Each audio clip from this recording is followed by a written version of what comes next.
It was an ordinary Saturday when I decided to film a new video for my YouTube channel. The plan was simple, a fun cooking tutorial featuring my famous world's easiest spaghetti. Little did I know, my friends had other plans. As I set up my camera in the kitchen, I noticed my buddy Jake lurking suspiciously behind the couch. He had a mischievous glint in his eye that should have set off alarm bells, but I shrugged it off. What could go wrong? I thought. Famous last words. I hit record and dove into my cooking routine. As I added ingredients and narrated my way through the recipe, Jake and my other friends, Sarah and Mike, quietly orchestrated their prank. They had decided that it would be hilarious to switch my ingredients with bizarre alternatives. Midway through my tutorial, I reached for the garlic.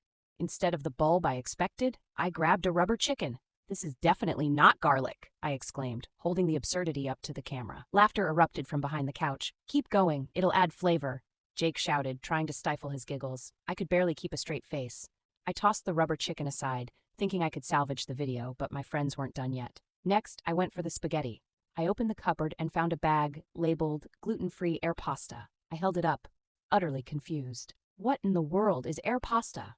I asked, laughter bubbling up. Jake burst into the kitchen, wearing a chef's hat and holding a spatula like a sword. "Trust me, it's a game changer," he said, dramatically tossing the empty bag into the air. At this point, I was caught between laughter and disbelief. My cooking show was turning into a comedy skit.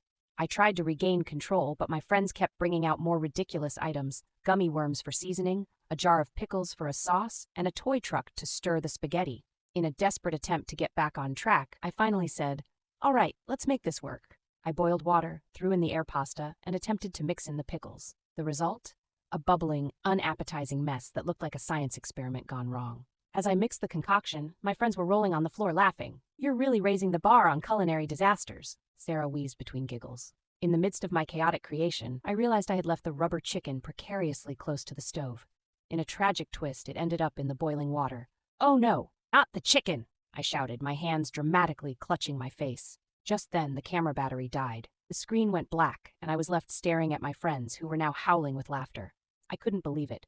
My epic cooking disaster had turned into the ultimate prank. Later that evening, we gathered to watch the footage. As I cringed at my own ridiculousness, I couldn't help but laugh. Between my exaggerated reactions and the absurdity of the meal, it was clear this video was going to be a hit. I posted the video titled, "Cooking with Chaos When My Friends Pranked Me."